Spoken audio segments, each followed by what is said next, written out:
জগতে এসছেন আনন্দ করার জন্য, আনন্দ করে যান।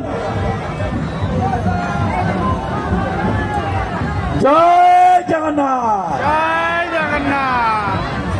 এই যে আমাদের মায়েরা যে সুন্দর নৃত্য করে দেখাচ্ছে, কারণ জগন্নাথ ভালোবাসে।